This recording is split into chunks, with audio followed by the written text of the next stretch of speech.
Hello ভাই বেরাদার, কি অবস্থা সবার, কেমন আছেন? This is Habib. So guys, আজকে আপনাদেরকে আমি বলবো আমার জীবনের কিছু সফলতার কাহিনী। তো গাইস, ভিডিও শুরু করা যাক। ওহো, আজকে ওয়েদারটা কিন্তু মজাদার ওয়েদার, চমৎকার সুন্দর একটা ওয়েদার, বৃষ্টিও না রোদ্রও না। তো এই ওয়েদারের ভিতরে আমি এখন চলে আসলাম আমি আমার অফিসে।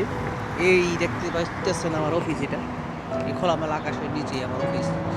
এই যে আমার কলিগ এখানে, এগুলো হইতেছে আমার কলিগ, আর এটা হইতেছে অফিস, ঠিক আছে। আর অফিসের চেয়ার হইতেছে এটা। তো এরকম কি অবস্থা ব্রাদার? কেমন কাজ করতেছেন? কেমন আপনি? ওরে বাবা, সে অনেক কাজ করতেছে। তো আজকে আমি বলবো যে আমি আসলে ইউরোপে কিভাবে আসলাম। ইউরোপে আমি ফার্স্ট অফ অল আমি কিন্তু ইউরোপে আসি যে পর্তুগালে তা না, আমি কিন্তু প্রথমে আসি হইতেছে গ্রিসে। অনেকক্ষণ এখানে বসে রয়েছি, কোনো অর্ডার নাই। সো এখান থেকে চলে যেতে হবে আমার।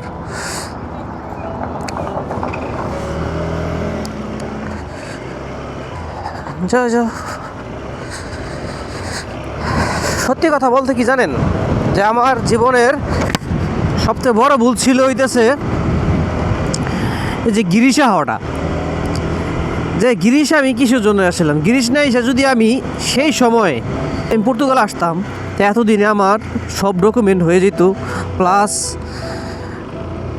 সব ডকুমেন্ট বলতে হইতেছে পাসপোর্ট হয়ে যেত। তো গিরিশা হাঁটা আসলে আমার সবচেয়ে বড় বোকামি। থাক, আল্লাহ যা করে সব ভালোর জন্যই করে। তো গিরিশে থাকি নাই, কারণ হইতেছে গিরিশের যে মানে কালচার ওই সাইডের, ওই মানে পূর্ব ইউরোপের, বিশ্বাস করেন ভাই, গিরিশে আপনার কাগজপত্র এত দেরি হয় যে আপনি চিন্তা করতে পারবেন না। কিরে উইদি ইয়া হে, মোটামুটি 7-8 বছর লেগে যায় শুধু কাঠ পাইতে। আর যে আছে না যে পুলিশের আতঙ্ক, ও ভাই পুলিশের আতঙ্ক ওখানে আপনার ঘাটে ঘাটে যারা গ্রিস থাকে তারা হয়তো বা আমার সাথে একমত হইব কিসের জন্য আমি গ্রিস থাইকেছি প্রায় 4 বছর। আপনি যেখানে যাইবেন সেখানে আতঙ্কর ভিতরে থাকবেন। আপনার যদি কার্ডও থাকে ওই দেশের, তারপর আপনার পুলিশ ধরে জেলে নিতে পারবো, জেলে লয়ে যাব, এরকম একটা অবস্থা। আসলে ডকুমেন্টের যে মূল্য কত আমি ওইখান থেকেই জানছি, যে আসলে ইউরোপে ডকুমেন্ট কী জিনিস।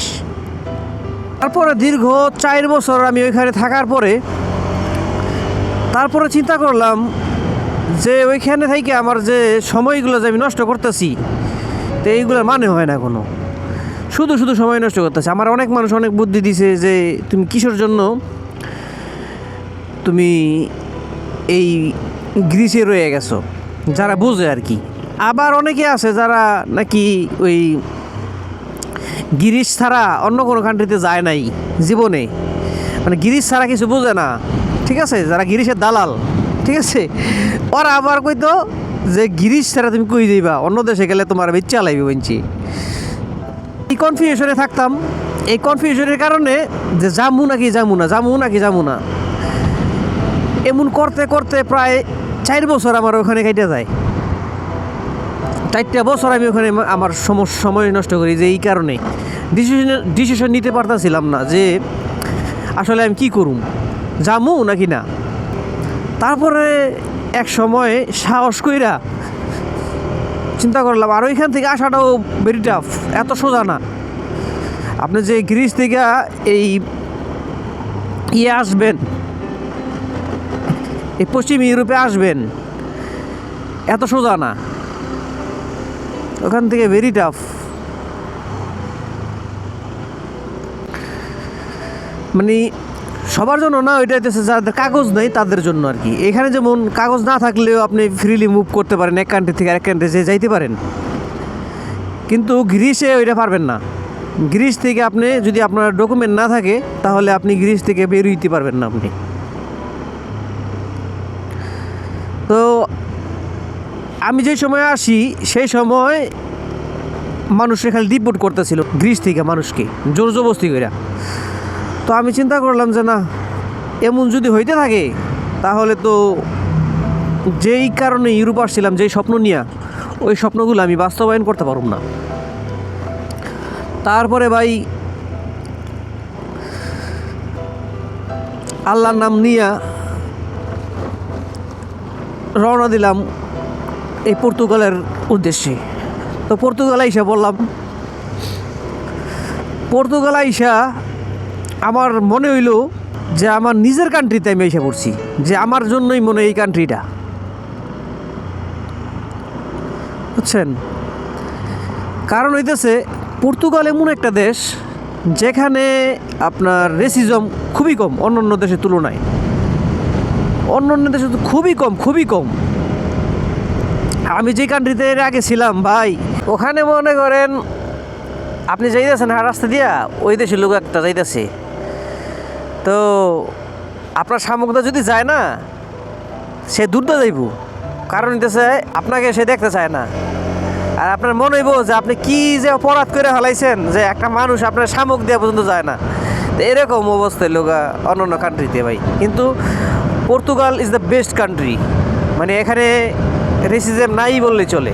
এখানে খুবই ভালো, মানে পর্তুগাল ইউরোপের সবচেয়ে মানে ভালো মানুষগুলা থাকে পর্তুগাল আমার মনে হয়। আমি কয়েকটা কান্ট্রি থাকছি তো, তার জন্য বললাম।